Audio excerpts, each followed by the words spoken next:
Welcome back to the Milwaukee Market Update. We're covering real estate news and data, break it down to help you understand how it impacts your real estate decisions. Teaser, can I make my garage another unit in Milwaukee? We'll find out. Let's take away this episode. Zillow updates their home price index and projections for the year. And Milwaukee is the hottest market in the U.S. We'll talk more about that.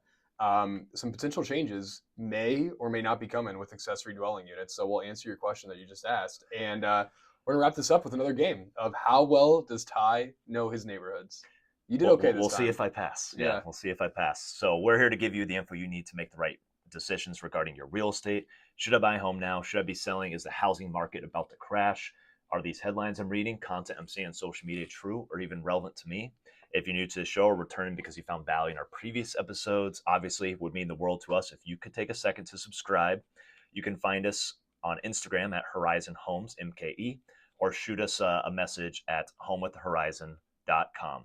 I'm Ty. I'm Nick. With Compass, your local real estate experts.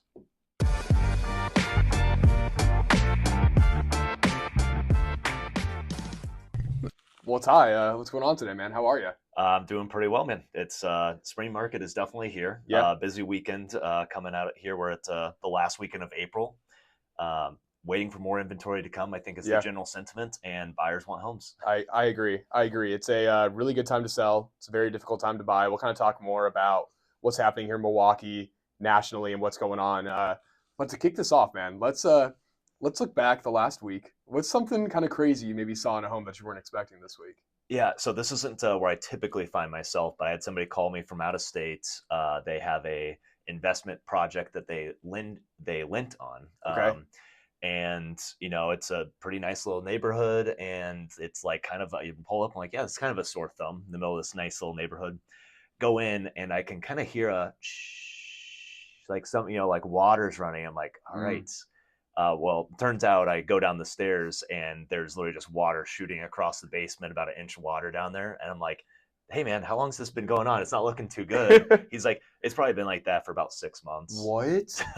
So a water main that burst? Main that burst over the winter. It's vacant property that's supposed to be getting rehabbed. And yeah, also it was roof looked a little bit rough too. So I saw kind of a little teepee of wood flooring. So when wood flooring gets wet, it warps and it's like essentially buckles. So speed bump. That was the craziest thing I saw this week. That's nuts, man. I feel like I've gone 2 years without seeing that, and then there was a span last year where I saw that twice within 2 weeks of each other. One of them was a home that was it was vacant. The water main at some point burst, but there was no heat on in the house. They turned the water off, but the basement was literally a skating rink. And you walked down there and you were slipping and sliding everywhere. I think the craziest thing I saw this last week was a duplex, old big attic. You know how they are when sometimes you walk up there and they're like 10, 15 foot tall ceilings, giant like peaks. And I walk up there and I'm joking around. I'm like, oh, with the tenant, and he's just showing me through it. I'm like, oh, do you think we'll see a squirrel up here? He's like, oh, you never know. And then walk up there right away. Squirrel just runs from the steps all the way to the other side of the home, and walk outside, and there's some fascia that's missing and some wood rot and whatnot. But yeah, squirrels.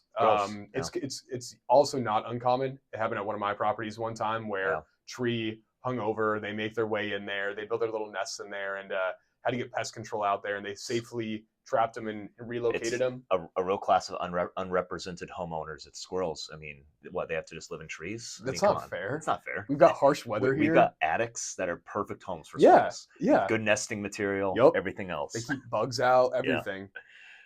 Bring back the squirrels.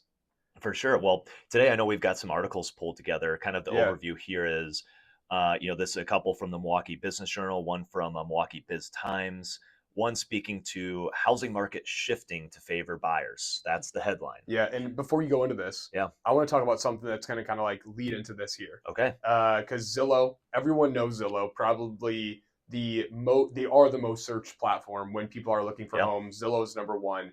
They come out every year with a forecast of sales of what's going to happen in the U.S. I heard about this too. Yeah.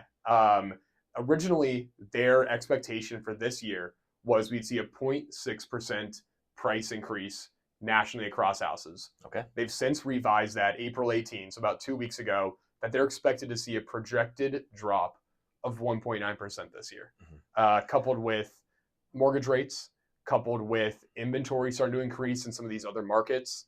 So I just kind of want to set the stage that Zillow is seeing and projecting almost a 2.5 point swing from what they were thinking this year would be. Okay. And Yeah. then Very interesting. lead us Yeah. into this here. So local Milwaukee Business Journal, they've got a headline here: "Housing market shifts to favor buyers" is article number one.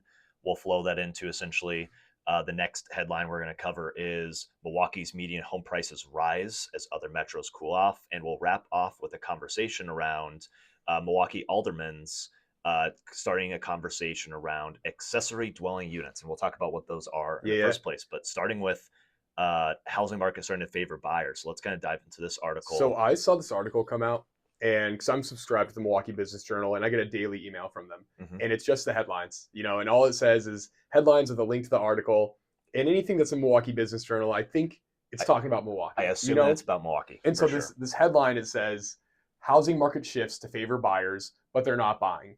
And in my head, I go, this cannot be anything further from the truth. Yeah. Because here in Milwaukee, it's the opposite of this. It is not a buyer's market. Homes are not shifting to favor buyers, and there are tons of buyers buying right now. So I look at this, I go, who wrote this? What is going on?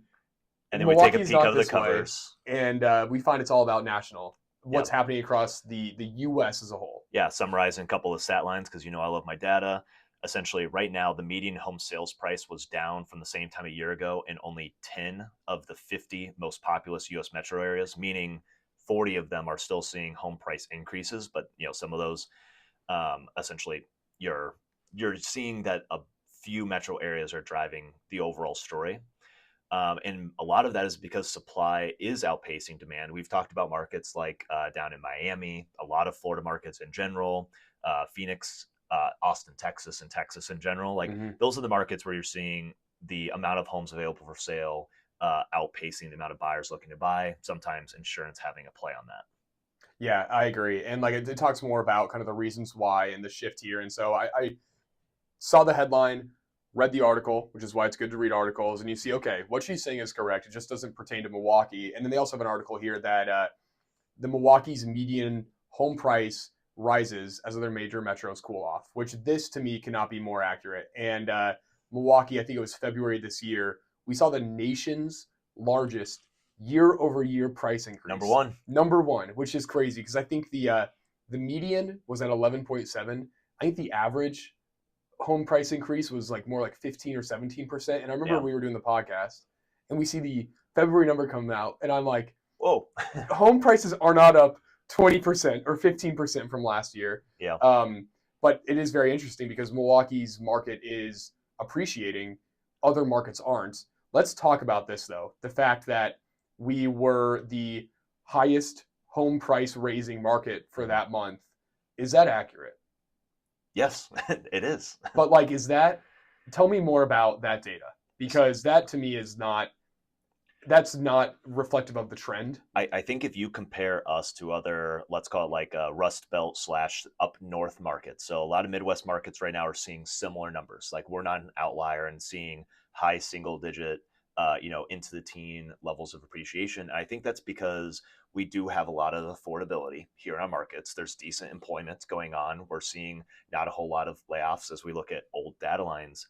And I always kind of speak to this with clients of why can Milwaukee keep pacing so much faster than the rest of the country on home price change? It's, you look at Chicago is near us, you look at Madison, and then out into Minneapolis, we're still cheaper, relatively speaking. Definitely. We have a higher ceiling to go up to than these other markets. And I think another thing that's not as big of an impact in our market versus maybe you think of a luxury market in Dallas, Texas, in Florida, a lot of luxury markets, the slowest part of our market is $1 million plus, and that's the majority of those markets. So interest rates have a higher impact, so they're going to feel the pain more because of affordability versus in our market. A lot of my clients are hey, we're going from renting for $2,000 a month to a mortgage payment of $3,000. Yeah, that's a jump, but we're not looking at a $5,000, $10,000 jump in your the rental affordability.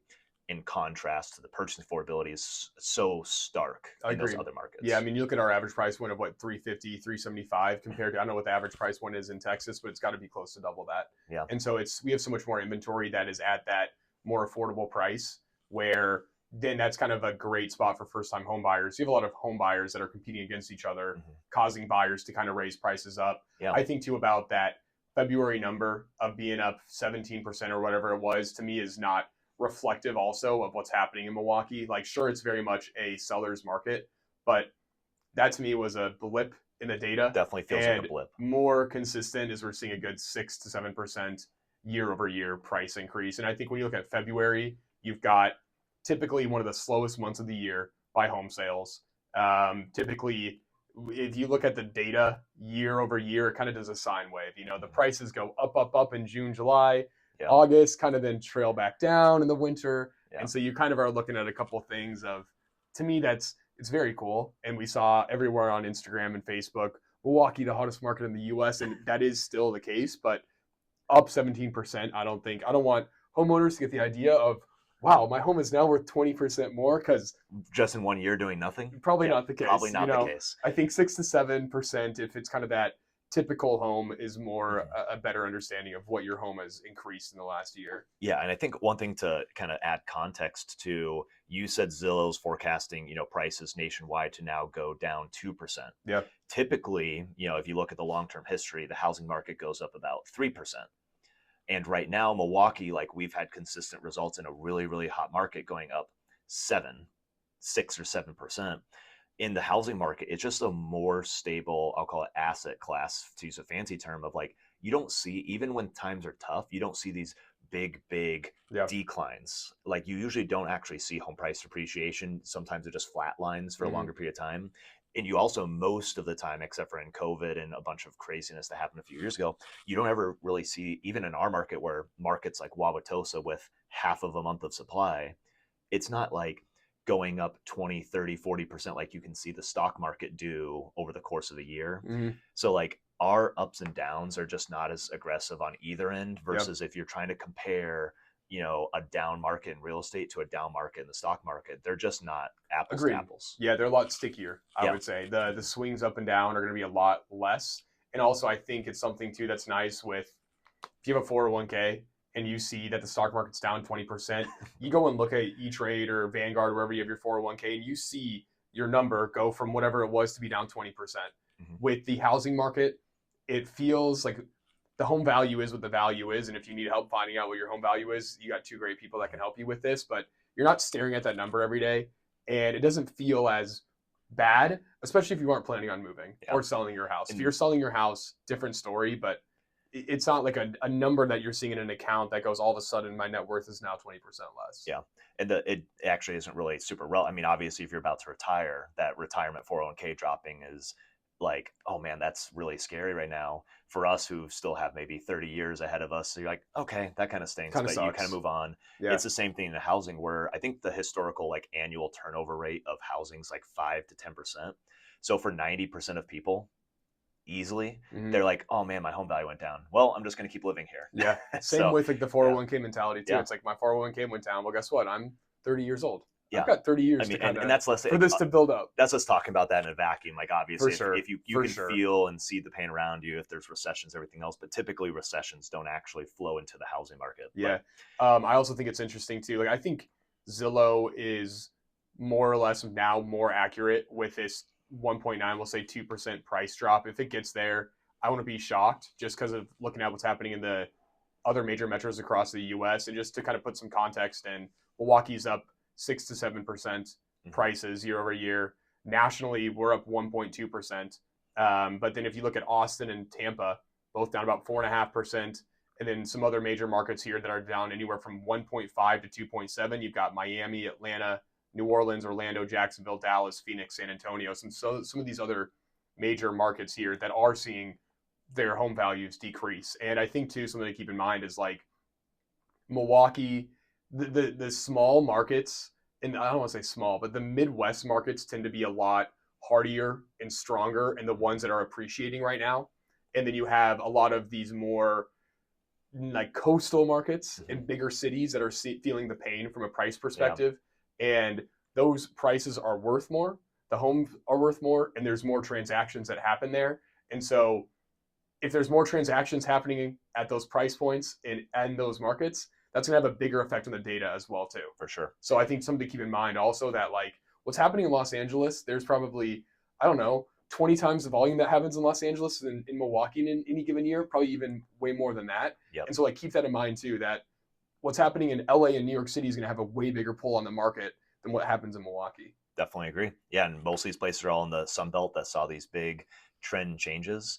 I feel like if I used an analogy of like these markets are the ones that get like an earthquake in the housing market, and it's like there's damage there, and then we get like the aftershocks off to the side. Like it kind of impacts us a little bit, but more or less you're like, what was that? I also think like the Midwest is like things happen on the coast and then they come in. Yeah. And if it happens, like you mentioned, the aftershock, like if something happens horribly in the coasts, we feel it a year later, kind of like a little rumble, you know? You're like, oh man, that didn't feel good, but and whatever. I think it's like just a Midwest mentality. Slang words take forever to make our way to us, you know? Yeah. Good food, everything. Well, not Milwaukee. Milwaukee's got great food. Yeah.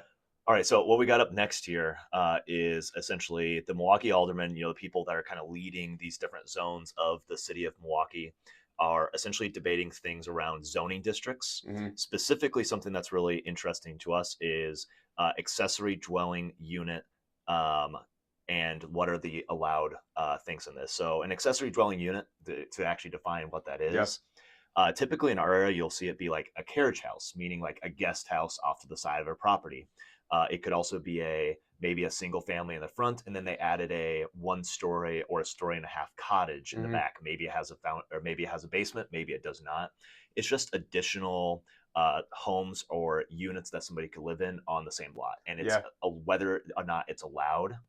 Typically, you see 2 types of zoning here in the city of Milwaukee. It's a single-family zoning, which you may see a duplex on, but then you also have 2-family zoning, which will actually allow you to have a duplex or potentially an accessory dwelling unit. They're very common in Brewers Hill, in Bayview, Wauwatosa, some places along Lake Drive, they have these little cottage or carriage houses as well. That's kind of the context around what the heck are we even talking about. Yeah, and I think if you're in like San Francisco, think of like a loft above your garage. Like that's kind of the classic like ADU, accessory dwelling units that you think of. Is what I've heard. A casita. It's fun. Garage.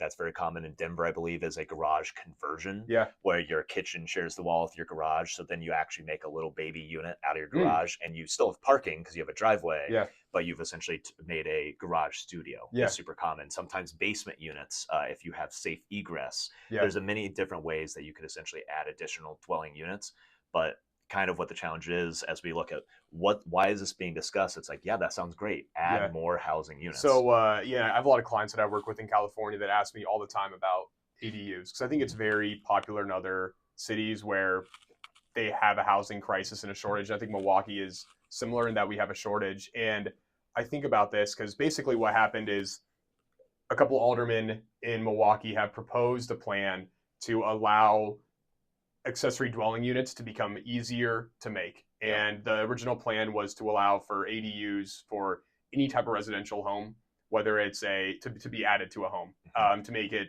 easier to permit, to zone, and to kind of just give like a thumbs up on allowing that. And that could be in the sense of a basement unit, an attic unit, an attached home, or a detached home. And there's like certain square footage requirements as well.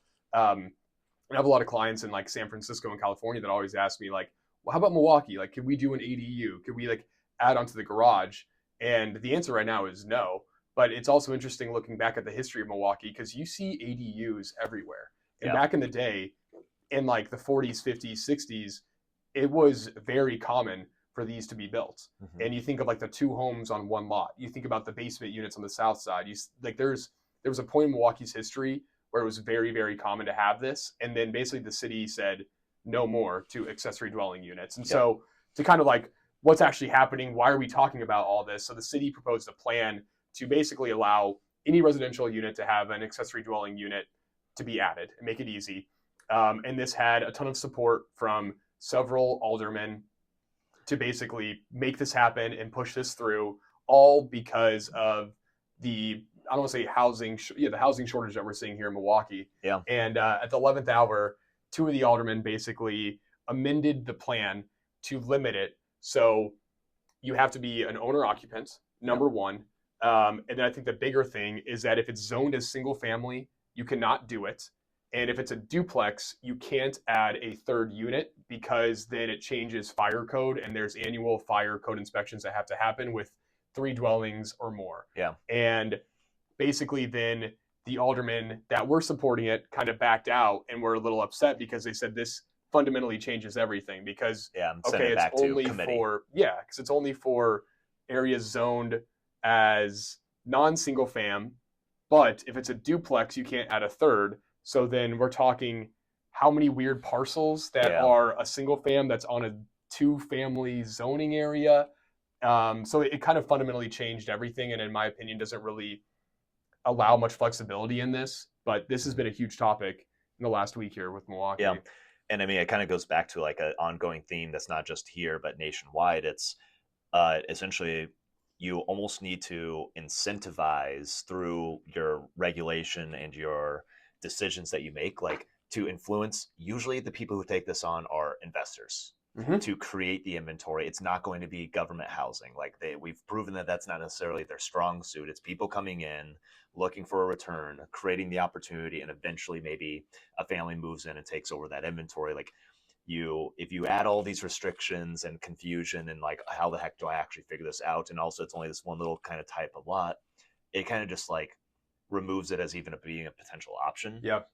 Versus some other municipalities, it sounds like Wauwatosa is a little bit more in the forefront of, they're actually, they have these as well. A lot of times they're like a carriage house.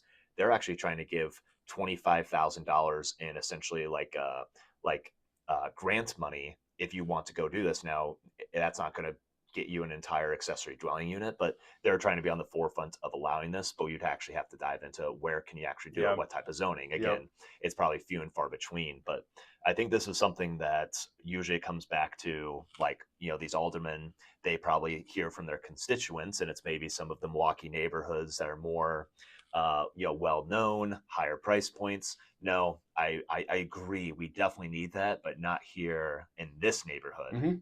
But Because there's like 9 or 9, 10, 11 alderman districts. Yeah. Yes, not this one. All the other ones, that's fine. Yep. That's a very classic thing, not just here, but in everywhere else. It's essentially conflicts between the elements of, as long as it's not in my backyard, great. Yeah, and I think there are a lot of areas that would really benefit from this too. Like I think about the east side specifically, up near the UWM area, where you have a lot of college kids living. I think that'd be a great benefit for them to have additional homes and like units to live in, especially if it's a college kid that doesn't need a lot of space and can make it in a 900 square feet unit.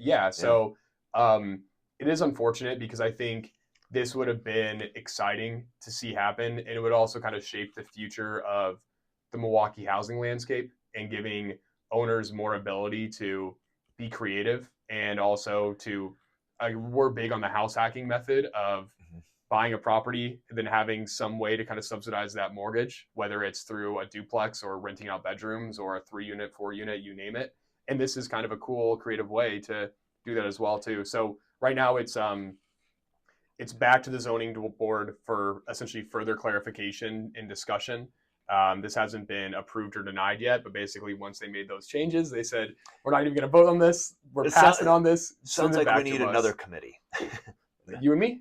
Another committee going back and we can dive right into it. But we can be that guy. So that's kind of what's going on here in our market with a little bit of a national flavor. It sounds like you've got a new bit here for me. Yeah, so we're keeping this whole how about us tie to Milwaukee thing going here. So what I've asked ChatGPT to describe some neighborhoods for me. So I'm just going to give you some neighborhood descriptions, and I want you to guess what they are. They could be neighborhoods, they could be cities.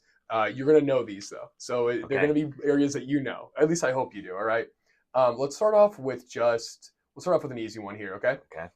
I don't know if it's giving me like descriptions of where they are to the city. I'm not going to include that yet. But then if we need like a second hint, I'll tell you. If I need a tip. Okay. Yeah. Okay, this area feels like its own small city, complete with a charming village center, historic architecture, and one of the most walkable retail and restaurant districts in the metro area. Yeah, Easy. Tosa. All right, you got it. Okay. This area blends vintage charm with modern cool.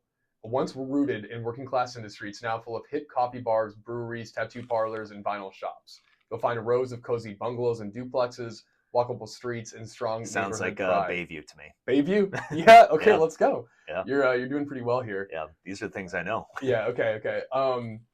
Did you write this? No, no. No. Okay, we'll do one more here. It's known for its spacious lots, upscale homes, wooded park-like feels. River Hills. Nope. Okay. Associated with top-rated schools, golf courses, lakefront properties. It's surprisingly rural charm. Horse barns, apple orchards, long driveways aren't out of the place here. Oh. Big hint. This is where people want to go when they want both land and luxury. Oh man, You weren't far off with Yeah. River Hills. Mequon would be my Mequon. spot. Yeah. All right. River Hills, I feel like it fits that too. Like For sure. Like yes, Yeah. definitely. Well, you went 2 for 3. Should we Okay. do? You want one more here? Yeah, give me one more. Okay. Yeah. I gotta be better than a D rating right now. You're not passing. This area is all about space, school stability. Go-to for families with school districts, cul-de-sacs, spacious homes, plenty of big box stores, chain restaurants, corporate campuses. Sounds It's also like a quiet neighborhood, country clubs and parks. Sounds It's like not flashy. Brookfield to me. Brookfield. Yep. Yeah. All right. There you go. Not Yeah. too bad. Good job. Ding, ding, ding. Nice. Perfect. Well, with that, here on the dive into what's going on locally. Hope that you guys got value from this episode of what's going on in the news headlines, and check us out next time here on the Milwaukee Market Update.